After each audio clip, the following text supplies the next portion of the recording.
नमस्कार, मैं हूं राजेंद्र देव और आप देख रहे हैं बड़ी खबर मथुरा से। बांके बिहारी के दर्शनों के लिए पहुंच गई हैं प्रियंका गांधी वाड्रा। जी हां, बांके बिहारी के दर्शन किए उन्होंने और किसान पंचायत में से पहले वो गई थी। विजिटर बुक पर भी उन्होंने कुछ लिखा है वहां पर। ये देखिए आप दर्शनों के लिए कैसे पहुंची बांके बिहारी मंदिर में प्रियंका गांधी वाड्रा। उनकी सिक्योरिटी को भी आप देख सकते हैं और ये दृश्य अभी कुछ क्षणों पहले के जबरदस्त फैनफेयर के बीच में प्रियंका गांधी बांके बिहारी मंदिर में दर्शनों के लिए पहुंची।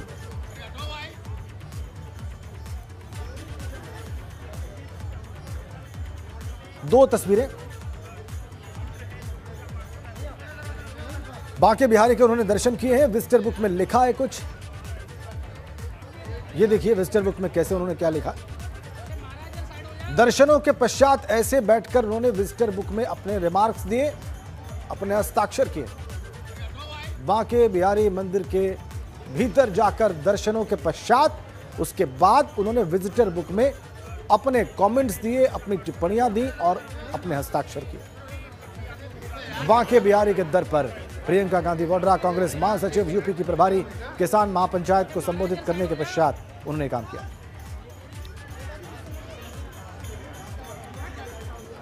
देखिए, मेरी मेहनत जो है वो जनता की आवाज को उठाने के लिए है। किसान आज प्रताड़ित है, दुखी है, सड़क पर आ गया है, 90 दिनों से दिल्ली के बॉर्डर पे खड़ा है। उसकी आवाज उठाने के लिए मैं मेहनत कर रही हूँ। जहाँ दुख होता है, जहाँ पीड़ा होती है, मैं जाती हूँ कि मैं दिल से जाती हूँ। तो अगर इसका कोई अच्छा नतीजा आए, राजनीतिक नतीजा, तो अच्छा है, ना आए तो भी अच्छा है, क्योंकि मैं तो अपना कर्तव्य निभा रही हूँ। बहुत सधा हुआ जवाब दिया प्रियंका गांधी ने। उन्होंने कहा इसका कोई राजनीतिक नतीजा आए तो भी अच्छा है, ना आए तो भी अच्छा है, मैं अपना कर्तव्य कर रही हूं। इससे पहले उन्होंने मथुरा के पालीखेड़ा में कांग्रेस महासचिव ने किसानों की महापंचायत को संबोधित किया। यहां किसान कानूनों को लेकर उन्होंने भाजपा पर निशाना साधा। उन्होंने कहा कि इस कानून को नोटों की खेती करने वालों ने बनाया है और ये उन्हीं के लिए बना है।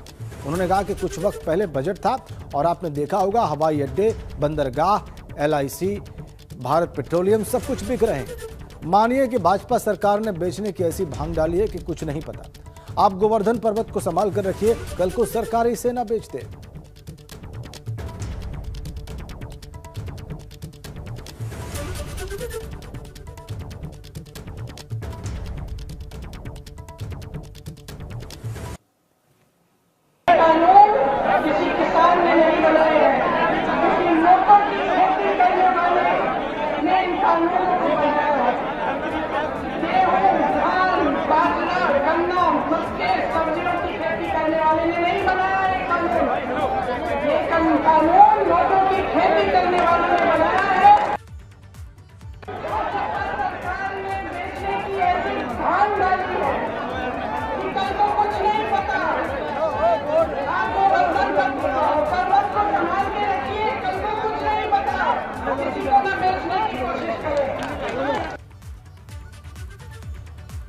ये टिप्पणी उनकी राजनीतिक वार प्रतिवार पलटवार को जो है वो आमंत्रित कर रही है। आगे बढ़ते हैं। मुजफ्फरनगर के सोरम गांव में किसानों और केंद्रीय राज्य मंत्री संजीव बालियां के समर्थकों के बीच झड़प के बाद सियासत तेज हो गई। संजीव बालियां का कहना है कि जो नारेबाजी कर रहे थे वो राष्ट्रीय लोकदल समर्थक थे। फिलहाल दोनों ही ओर से बयानबाजी जारी है। संजीव बालियां का कहना है कि राष्ट्रीय लोकदल राजनीति करे और ये समाज को तोड़ने का काम करे। ऐसे लोग किसान आंदोलन के पीछे बहुत कुछ करने की कोशिश में। दरअसल संजीव बालियां सोरम गांव में एक शोक सभा में पहुंचे थे और इसी बीच वहां पर मौजूद लोगों ने किसान यूनियन जिंदाबाद के नारे लगाने शुरू कर दिए और इसके बाद संजीव बालियां के समर्थकों और नारेबाजी कर रहे लोगों के बीच लाठी डंडों से मारपीट शुरू हो गई, जिसमें कुछ लोगों को चोटें भी आई।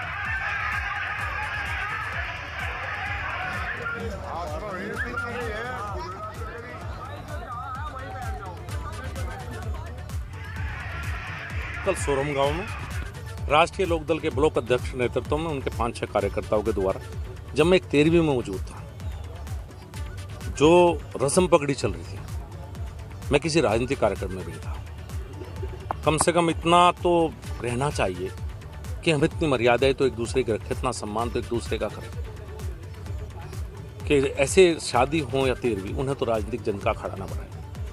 समाज को मत तोड़िए साहब, राजनीति होती रहेगी, पहले भी हुई आगे भी होगी। चुनाव वे लोग पहले भी लड़े आगे भी लड़ेंगे। समाज को आपस में लड़ा के आप लोग तो चले जाएंगे, वक़्तना मुजफ्फरनगर की जनता को और हम सबको पड़ेगा। ये बहुत जो घटना है बहुत दुर्भाग्यपूर्ण है। मैं व्यक्तिगत रूप से दुखी हूँ। वे खुश होंगे, उन्हें खुश होने का, क्योंकि उन्होंने हमेशा राजनीति दिल्ली से बैठ के की है, जनता के बीच में कभी नहीं की। इधर बस्ती पहुंचे राष्ट्रीय लोकदल के उपाध्यक्ष जयंत चौधरी संजीव बालिया के बयान पर उन्होंने पलटवार किया। उन्होंने कहा कि मुजफ्फरनगर में गांव के लोगों के साथ भाजपा के लोगों ने ही बदतमीजी की है। जयंत चौधरी ने कहा कि बीजेपी के नेता अगर अहंकार वाले रवैये के साथ जनता के बीच जाएंगे, जनता के साथ मारपीट करेंगे तो ये कतई उचित नहीं। संजीव बालिया के आरोपों को खारिज करते हुए उन्होंने कहा कि किसान ने किसी पर भी हाथ नहीं उठाया, केवल किसान एकता जिंदाबाद का नारा लगाने पर मंत्री के लोग भड़क गए और मारपीट की नौबत आई। बदतमीजी की गई, गांव के लोगों के साथ की गई है। गांव में आप जाते हो, देखो गांव में विरोध तो हो ही रहा है। मैंने भी मुजफ्फरनगर की पंचायत में कहा था कि बीजेपी के नेताओं को आप बुलाओ, बैठ के उनसे पूछो इस मुद्दे पर आप हमारे साथ क्यों नहीं, किसान का पक्ष क्यों नहीं रख रहे, सरकार में क्यों नहीं रख रहे। अगर सरकार आपकी बात नहीं मान रही तो इस सरकार के साथ क्यों। तो ये सवाल जवाब करना हर नागरिक का हक होता है। और एक बड़ी खबर आपको देते हैं। प्रधानमंत्री मोदी ने मुख्यमंत्री योगी आदित्यनाथ की तारीफ की है। इंसेफेलाइटिस की रोकथाम के लिए उन्होंने तारीफ की है। दिमागी बुखार को सीएम योगी ने कंट्रोल किया है। ये प्रशंसा के शब्द प्रधानमंत्री मोदी के हैं सीएम योगी के लिए। पूर्वांचल में दिमागी बुखार से हर वर्ष हजारों की तादाद में बच्चों की दुखद मृत्यु हो जाती थी। भारत की संसद में भी उसकी चर्चा होती थी। एक बार तो इस विषय पर चर्चा करते हुए हमारे वर्तमान उत्तर प्रदेश के मुख्यमंत्री योगी जी बहुत रो पड़े थे उन बच्चों की मरने की स्थिति देख करके। लेकिन जब से वो वहां मुख्यमंत्री बने, उन्होंने एक प्रकार से फोकस एक्टिविटी की, पूरी तरह जोर लगाया। आज हमें बहुत आशास्पद परिणाम मिल रहे हैं। हमने दिमागी बुखार को फैलने से रोकने पर जोर दिया, इलाज की सुविधाएं बढ़ाई, तो इसका अब असर भी देख रहा है। यूपी के पूर्व मंत्री और समाजवादी पार्टी के सांसद आजम खान को बड़ा झटका लगा है। आजम के हमसफर रिजॉर्ट से सरकारी भूमि मुक्त कराए जाने के आदेश जारी कर दिए गए हैं। आजम खान का आलीशान हमसफर रिजॉर्ट सरकारी भूमि पर अतिक्रमण कर बना हुआ है। सरकारी भूमि पर कब्जा करने पर आजम के हमसफर रिजॉर्ट पर 5,32,000 का जुर्माना भी लगा है। बीजेपी नेता आकाश सक्सेना की शिकायत पर तहसीलदार सदर के यहां वाद दर्ज हुआ था। तहसील सदर रामपुर की अदालत ने आदेश दिया है। पिछले महीने ही आजम खान की जौहर यूनिवर्सिटी की 1400 बीघा जमीन भी यूपी सरकार को ही मिली है। राजस्व अभिलेखों में जमीन से जौहर ट्रस्ट का नाम काट कर यूपी सरकार के नाम पर चढ़ा दी गई। आजम खान के ड्रीम प्रोजेक्ट जौहर यूनिवर्सिटी में 12.5 एकड़ से ज्यादा भूमि पर अब यूपी सरकार का कब्जा है। आजम खान का जो रामपुर में 5 स्टार फैसिलिटी का रिजॉर्ट है, हमसफर रिजॉर्ट, उसमें मेरे द्वारा ये शिकायत की गई थी जिलाधिकारी रामपुर को कि इनके रिजॉर्ट में सरकारी जो भूमि होती है उसमें सरकारी खाद के गड्ढे होते हैं, जहाँ पर गांव के लोग अपना जो कूड़ा होता है वो वहाँ एकत्रित करते हैं, उसको खाद के गड्ढे कहा जाता है। आजम खान ने वो कब्जा किया है, उसकी जांच हुई और जांच में वो सही पाया गया। तहसीलदार से सदर के यहाँ ये बात चल रहा था। आज उसमें निर्णय आया है कि सरकारी खाद के गड्ढों को खाली करवाया जाए और उन पर 5,32,000 रुपये का, आजम खान और बाकी लोगों को 5,32,000 रुपये का उसमें जुर्माना लगाया गया है। ये एक अच्छा निर्णय है, सही निर्णय है। और वेब सीरीज तांडव का विवाद तो जग जाहिर है, जिसको लेकर देश की सियासत गर्मा गई थी। कई जगह इसके खिलाफ मुकदमे दर्ज कराए गए थे। इसी सिलसिले में अमेजन प्राइम की इंडिया हेड अपर्णा पुरोहित आज लखनऊ पहुंची और यहां पर उन्होंने हजरतगंज कोतवाली में अपना बयान दर्ज कराया। दरअसल 18 जनवरी को हजरतगंज कोतवाली में पुलिस ने धार्मिक भावनाओं को भड़काने समेत दूसरी धाराओं में मामला दर्ज कराया था। आगे बढ़ते हैं। लखनऊ के ठाकुरगंज में महिलाओं के बीच मारपीट का वीडियो वायरल हो गया है। एक महिला के सिर में गंभीर चोट भी आई है। पीड़ित महिला के विरोध करने पर हंगामा हुआ। पीड़ित महिला ने बेटी से छेड़खानी का विरोध किया था। महिला ने पुलिस पर लापरवाही का आरोप लगाया।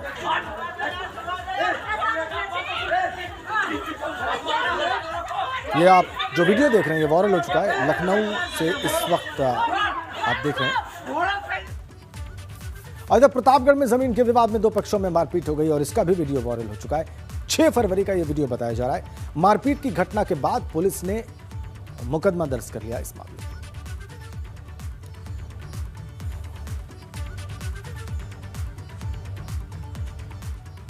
इधर बाराबंकी में एसपी साहब ने अपने पुलिसकर्मियों की क्लास ली। इस दौरान हथियारों को चलाने की, खोलने बांधने की और हिंसा या उपद्रव जैसे हालात पर फौरन कार्रवाई करने की पुलिसकर्मियों की क्षमता को नापा गया। लेकिन कप्तान सर की क्लास में ज्यादातर पुलिसकर्मी फेल साबित हुए।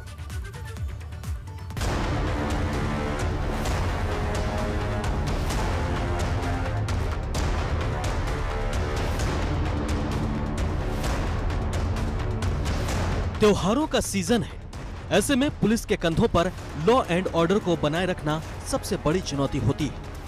लेकिन इन 4 तस्वीरों के जरिए आप समझ लीजिए कि किसी भी मुश्किल हालातों से निपटने के लिए बाराबंकी पुलिस कितनी तैयार है। कप्तान सर की क्लास में दारोगा जी आंसू गैस कैसे छोड़ी जाए, इस सब्जेक्ट में फेल हो गए। जिसके बाद एसपी साहब ने पूछा कि ऐसे करोगे तो कैसे होगा। और ऐसे कर दिया, अब ये किधर जाएगा? वहाँ साथी कोई आगे खड़ा है या आम आदमी ऐसे ही खड़ा हुआ है, इसके बाद बारी आई हथियारों को खोलने और बांधने की।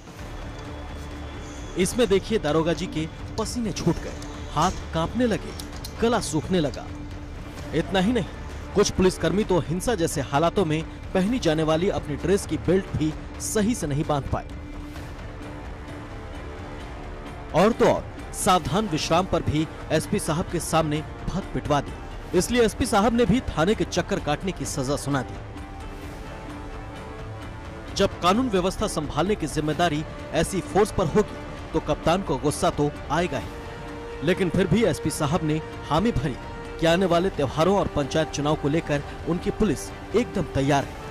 थाने का वार्षिक निरीक्षण था जिसमें आगामी त्योहारों और जो पंचायत इलेक्शन आने वाले हैं उसको लेकर के सभी को सतर्क किया गया है। जितने गुंडा, गैंगस्टर, हिस्ट्री सीटर, इनामिया अपराधी हैं उन पर प्रभावी अंकुश लगाने के लिए सभी को तैयार रहने को कहा गया है। किसी भी आपात स्थिति से, किसी भी दंगा बवाल से निपटने के लिए सभी को तैयार रहने के लिए कहा गया है। सारे रिकॉर्ड, रजिस्टर ये सब मेंटेन करने के लिए कहा गया है। और जितने भी लोग हैं हमारे थाने में, कांस्टेबल, एसआई, हेड कांस्टेबल, इन सभी को कहा गया है कि सभी लोग जो एंटी राइट इक्विपमेंट है उसको प्रॉपर तरीके से यूज करें और प्रॉपर तरीके से क्षेत्र में निकलें। उसको ले करके जब भी वो गाड़ियों से जाएं उसके पूरे इक्विपमेंट होने चाहिए। बिकरू कांड हो या कासगंज कांड, यूपी पुलिस पर हमले की कई घटनाएं सामने आ चुकी हैं। ऐसे में ट्रेनिंग में फेल हो चुकी यूपी पुलिस कैसे समाज और खुद को सुरक्षित रख पाएगी, ये बड़ा सवाल है। बाराबंकी से एबीपी गंगा के लिए सतीश कश्यप की रिपोर्ट। इधर कानपुर में एक युवती से छेड़खानी मंचलों को बहुत महंगी पड़ी। उसने मंचले को सड़क पर गिरा कर मारा। देखिए।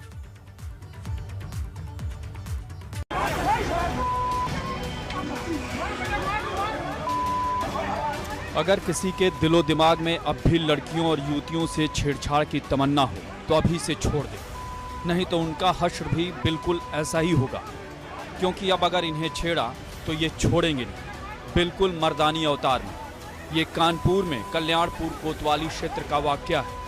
बताया जा रहा है कि कुछ मंचले इस युवती के साथ छेड़छाड़ और बदतमीजी कर रहे थे। शायद ये उनकी आदत में शुमार रहा, लेकिन आज उनका पाला ऐसी युवती से पड़ गया जिसने पल भर में पूरा हिसाब चुकता कर दिया।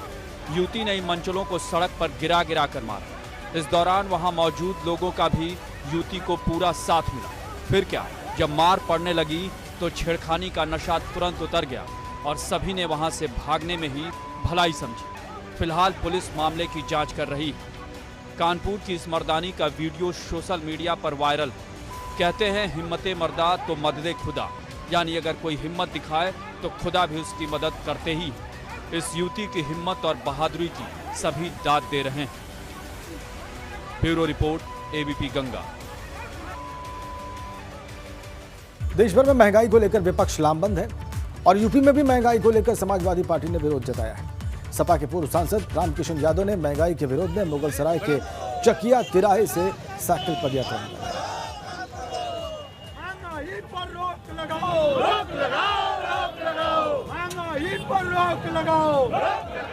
देखिए, साइकिल यात्रा के माध्यम से जो गैसों का दाम बढ़ा है, घरेलू गैस का, डीजल पेट्रोल के दाम बढ़े हैं, हम उसके विरोध में और जनता की समस्याओं को लेकर लगातार जो महंगाई बढ़ रही है उसके खिलाफ हम साइकिल यात्रा लेकर के जिला कार्यालय तक, मुख्यालय तक, जिलाधिकारी के आवास कार्यालय तक पहुंचने का काम करेंगे।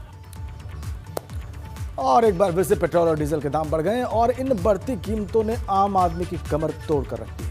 आज पेट्रोल 25 पैसे और डीजल 35 पैसे बढ़ गया है। आगरा में पेट्रोल की कीमत 90 रुपए प्रति लीटर से ज्यादा है।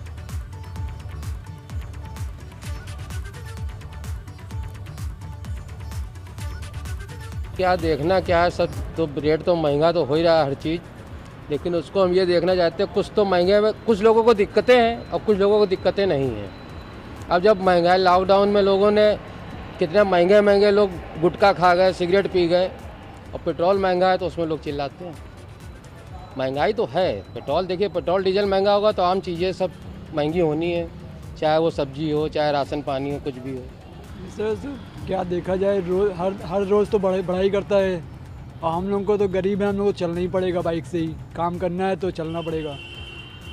इसके लिए मैं क्या कह सकता हूँ, पॉकेट पर भार पड़ ही रहा है, आम जनता पे भी भार पड़ रहा है ये सब, और इसको देखते हुए फिलहाल ठीक है, बढ़ रहा है तो उसमें कुछ किया नहीं जा सकता है। सर मैं क्या बताऊँ, पहले मैं 50 रुपये तेल भरता था तो कुछ चलता था, अब तो 50 रुपये तेल आधा घंटों में नहीं चल पाता। इतनी महंगाई कहाँ जा रही है, गैस भी इतनी महंगा हो गया है। लोगों की प्रतिक्रिया आपने देखी महंगाई पर पेट्रोल और डीजल की। आगे बढ़ते हैं, राज्यसभा सांसद अनिल बलूनी आज अपने पैतृक गांव नकोट पहुंच रहे हैं और ऐसे में उनके गांव में खुशी का माहौल है। ग्रामीण इस बात से गदगद हैं कि बलूनी लंबे समय के बाद उनके बीच आ रहे हैं। बलूनी के स्वागत के लिए पहाड़ी पकवान बनाए गए हैं, ढोल दमाऊ के साथ उनका स्वागत किए जाने की तैयारी।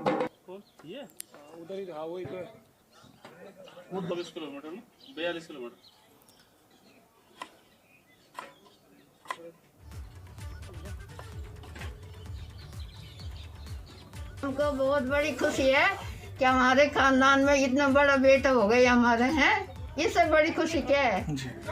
उसके चाची हूँ मैं, माँ बराबर हूँ, हैं। हमको बहुत खुशी है, वो इतनी बड़ी बीमारी से बच गए हो, हमको वह भी खुशी है। हमारे इष्ट देवताओं ने, पितर देवताओं ने उसकी रक्षा की है। यहाँ पर जब आएंगे तो गांव की स्थिति तो आप देख ही रहे हैं कि गांव में स्कूल तो है नहीं, स्कूल हैं तो उसमें बच्चे नहीं हैं, और सबसे बड़ी समस्या यहाँ पर जो है स्वास्थ्य की समस्या है।